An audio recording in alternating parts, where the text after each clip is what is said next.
Hello বন্ধুরা, সবাই কেমন আছো? এক্সপ্লোর মামনের নতুন একটা ব্লগে সবাইকে ওয়েলকাম। তো আগের ব্লগটা কিন্তু এন্ড করেছিলাম গাড়িতে উঠেই। এখন আমরা সবাই যাবো থ্যাকুম ভ্যালিতে।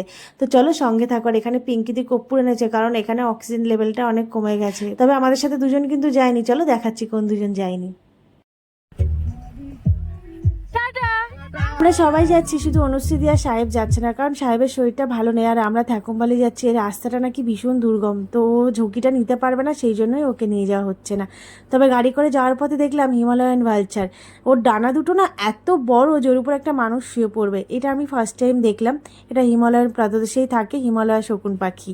আর তাকেই দেখো কাক এসে উত্তপ্ত করছে। কাকের এত ক্ষমতা জানো তো। এখানকার নেটিভ লোকেরা এই খচ্চরের দ্বারাই কিন্তু ওদের দৈনন্দিন জীবনের জিনিসপত্র নিয়ে যাওয়া আসা করে। এর উপরে নির্ভর করেই এদের জীবন চলে।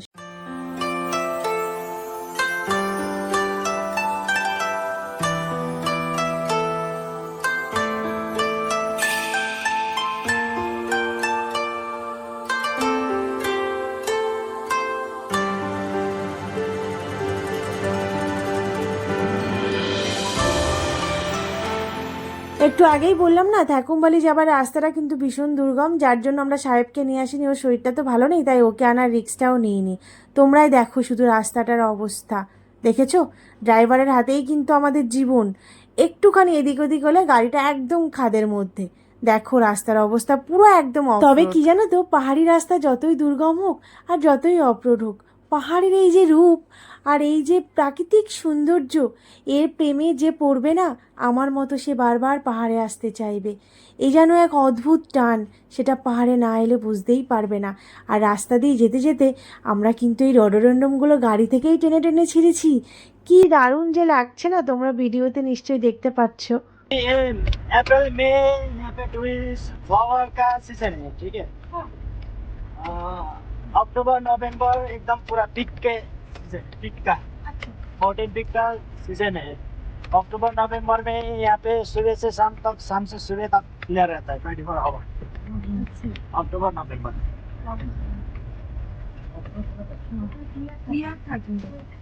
अप्रैल मई में किसी किसी को ही मिलता है माउंटेन व्यू।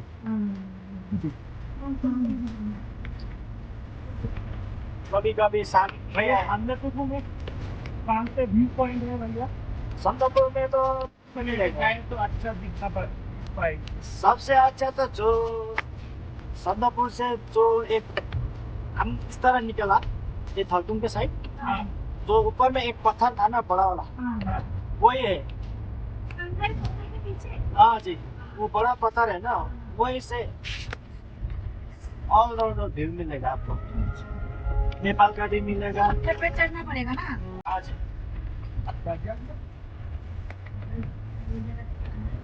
हाँ, वही से कंचनजंगा, स्लीपिंग बुद्धा सब मिलेगा। स्लीपिंग बुद्धा सब बुद्धा का भी मिलेगा। वही से सब। थैकुमवाली कितना दूर है यार? मैंने यहाँ से 2 किलोमीटर होगा अभी। गाड़ी जाता है? उसका और भी पास है। हाँ, ये फालूक तक गाड़ी जाता है कोई जाता है, उनके लोग ज्यादा हुए। और मेनली ट्रैकिंग होता है ना वहाँ लोग पे। तो नहीं जाएंगे क्योंकि रास्ते में ज्यादा खर्चा आ जाता है ना करके। থ্যাকুমবালি যাবার পথে ড্রাইভার দাদা এখানে গাড়ি দাঁড় করায়, তার কারণ এটা হলো রেড ডোডেন্ড্রমের বাগান। আর এই বাগানে দাঁড়িয়ে কোনো হাজবেন্ড যদি রেড ডোডেন্ড্রম গিফট করে তার ওয়াইফকে, তাহলে নাকি তাদের মধ্যে আজীবন ভালোবাসা বজিয়ে থাকে। এইটা কিন্তু আমার বর আর সন্তুদা করতে একদম ভুলেনি। হ্যাঁ, তোমার জন্য থ্যাংক ইউ। রডোডেন্ড্রামের ভালোবাসে। উরি বাবা, যা উঠে যাবে কতগুলো? দুটো কালার আছে। কোথায় তিনটে কালার? দুটো কালার। হ্যাঁ, দুটো কালার। কি নয়, তিনটা ফুল নিয়েছি। বাবা ঠান্ডা কেমন বলতো? অনেক হ্যাঁ, ঠান্ডা। এখন সান্দাকপু থেকে ঠাকুম ভ্যালিতে এসেছি। থ্যাকুমবালিতে এসেছি। কথা বলতে পারছি না, ঠান্ডায় মুখ আটকে যাচ্ছে। কিন্তু চারিদিকে এত মেঘ যে কিছু দেখতে পাচ্ছি না। প্রচুর ঠান্ডা, প্রচুর হাওয়া। তোমাদেরকে একটু চারিদিকটা দেখিয়ে দিচ্ছি। আর এদিকে আমাদের বাবানের হাতে রডোডেন্ড্রন রয়েছে, এই দেখো। ও কি ঠান্ডা দেখো। ভ্যালি থেকে তাড়াতাড়ি করে চলে যাচ্ছি, কারণ এদিকে চারিদিকে এত মেঘ কিছুই দেখতে পাচ্ছি না, আর প্রচন্ড ঠান্ডা, হাত পা কেটে যাচ্ছে এরকম ব্যাপার। এখন কোথায় যাচ্ছি? এখন যাচ্ছি আলে। এখানে কি দেখবো? সানসেট। ও এখন আলে যাচ্ছি সানসেট দেখার জন্য। চলো দেখি ওখানে দেখতে পাই কিনা। মনটা খুব খারাপ, অনেকগুলো শর্টস বানাবো বলে এখানে এসেছিলাম কিন্তু কিছুই বানাতে পারিনি, চারিদিকে এত মেঘ কিছুই দেখা যাচ্ছে না। এখন আমরা আছি চান্দুতে, আর এখানে কালকে স্নোফল হয়েছিল, তার বরফ পড়ে আছে, আমরা সেখানেই যাচ্ছি।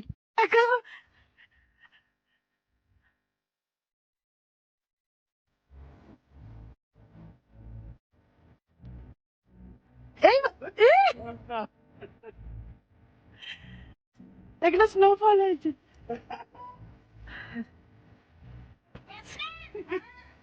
দাঁড়াও। এই কত বড় তুলেছে দেখুন। আমান কি করছে? হাতে গ্লাভস পরে বরফ নিয়ে যাচ্ছে ওদেরকে দেবে বলে। তোমাদের গায়ে মারবে বলে। अभी आग में है, उसके बाद अभी यहाँ से सांदापुर बैक। सांदापुर बैग और इस थाकुम वाली हम আমি হিন্দি বল রही थी देखो। সান্দাকপু থেকে বেরিয়ে গেছি থাকুম ভ্যালিতে, তারপরে এসেছি কোথায়? चांदू চান্দু, আর তারপরে এখন এসেছি আলে। তো এখানে আমরা সবাই পৌঁছে গেছি। ইনি হলেন আমাদের ড্রাইভার দাদা, খুব ভালো। আমাদের গ্রুপরা সব ওইখানে চলে গেছে, সানসেট পয়েন্টে এখন যাচ্ছি। সান্দাকপু এসে আলে এসেছি কিন্তু শুধুমাত্র নিজেদের স্বপ্নের দৃশ্যটা দেখবো বলে, জানো তো। তবে মনে হচ্ছে ব্যাড লাক, কারণ চারিপাশটা দেখো শুধু মেঘেই ঢাকা আছে। তবে তার মধ্যেও একটা জিনিস যেটা দেখেছি সেটা কিন্তু কল্পনার ঊর্ধ্বে, সেটা হলো সূর্যাস্ত। এত অপূর্ব লাগছিল না এই সানসেটটা, সেটা আমি তোমাদেরকে বলে বোঝাতে পারবো না। তোমরা যদি কখনো ওখানে যাও দেখলে বুঝতে পারবে, আর আমার ভিডিওটা দেখে ফিল করতে পারবে এত সুন্দর লাগছিল। তবে জানো তো খারাপও লাগছিল যে আমরা কি কাঞ্চনজঙ্ঘাটাকে দেখতে পারবো না তো কাছে এসে। কথায় আছে না, সাবার কা ফল মিঠা হতা হয়। এত কষ্ট করে যখন এসেছি তখন তো স্লিপিং বুদাকে দেখেই যাব। আমিও ওয়েট করছিলাম, তবে বেশিক্ষণ ওয়েট করতে হয়নি জানো তো, কিছুক্ষণের মধ্যেই মেঘ পুরো চলে গেছিলো। আর তারপরে সুমন্ত দৌড়ে দৌড়ে পাহাড়ের উপরে উঠছিল আরও কাছে থেকে দেখবে বলে। আমাকে ডাকছিল অবশ্য, আমি যেতে চাইনি, কিন্তু পরে মিস করিনি, ঠিক দৌড়ে চলে গেছি। আর তারপরে দেখো শুধু তোমরা, ওখানে সূর্যাস্ত যাচ্ছে আর ওখানে স্লিপিং বুদাকে কি সুন্দর লাগছে। এই যেন এক নৈসর্গিক দৃশ্য জানো তো। তবে তোমরা আল থেকে কিন্তু পুরো কাঞ্চনজঙ্ঘা রেঞ্জটাই দেখতে পাবে, আর সঙ্গে আরও 3টে জিনিস দেখতে পাবে, সেটা হলো এভারেস্ট আর 3 সিস্টার, আর পাবে ভুটানের হাইস্ট পিক। যদি পারো একবার সান্দাকফু এসে আল থেকে ঘুরে যেও।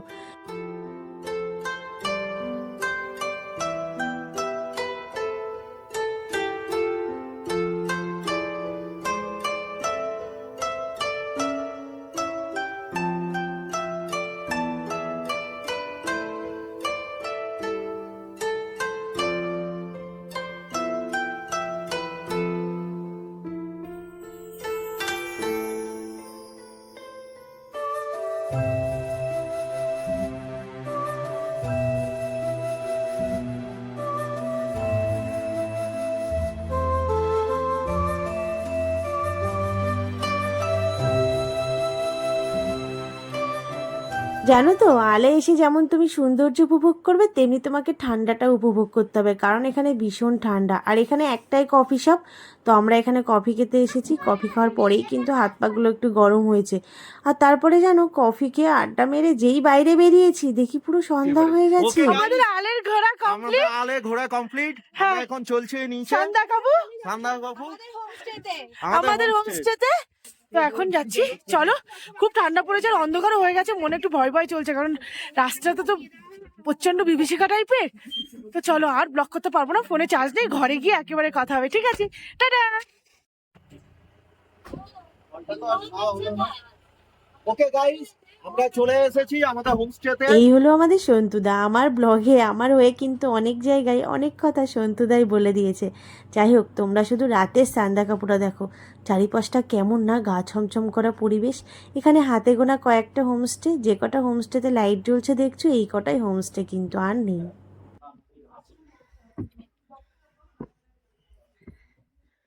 এখন রুমে যাচ্ছি, সব জায়গা ঘুরে ওদিকে কারেন্ট এসেছে, একটু চার্জে বসায়, মাত্র 8% চার্জ আছে ফোনে।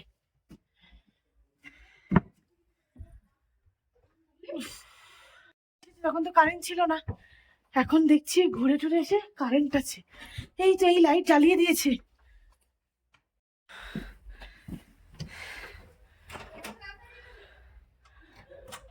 আবার যাচ্ছি নিচে একদম গ্রাউন্ড ফ্লোরে ওয়াইফাই এর পাসওয়ার্ডটা নিতে, কারণ সিমে তো নেটওয়ার্ক নেই, সেই জন্য ওয়াইফাই নেটওয়ার্কটা খুব দরকার। উফ, এদিকে খুব ঠান্ডাও লাগছে। প্রচুর ঘুরেছি, ঘুরে টুরে ঘরে এসে এখন ফ্রেশ হয়ে সেই 3তলা থেকে আর 1তলায় যেতে ইচ্ছা করছে না। ওখানে মানে কেয়া দিদিদের ঘরে সবাই স্ন্যাক্স নিয়ে ওখানেই খাওয়া দাওয়া হচ্ছে, ওখানেই গল্প হচ্ছে, খুব এনজয় করছে সবাই, কিন্তু আমার আর যেতে ইচ্ছা করছে না। আমার তো সেই হাড় কাঁপুনি ঠান্ডা বলে না, সেইটা লাগছে। এখানকার জল এত ঠান্ডা, তো আমি নিজের রুমেই বসে আছি। ও বাবারে কি ঠান্ডা লাগছে না, কি বলবো। সোয়েটার মোয়েটার পরে কম্বল গায়ে দিয়ে কম্বল মানে গায়ের উপরে দিয়ে এখন বসে আছি। আজকে আর ডিনারটাও করতে যাব না, চলো আমি আজকে এইভাবেই ঘুমিয়ে পড়বো। তো সবাইকে বলি গুড নাইট। আজকের ব্লগটা এই পর্যন্ত, দেখা হচ্ছে কালকে সকালে। আর হ্যাঁ, স্কিপ না করে আমার পুরো ভিডিওটা দেখো আর কমেন্ট করে জানাও কেমন লাগলো। যদি ভালো লাগে চ্যানেলটাকে সাবস্ক্রাইব করে আমার পাশে থেকো।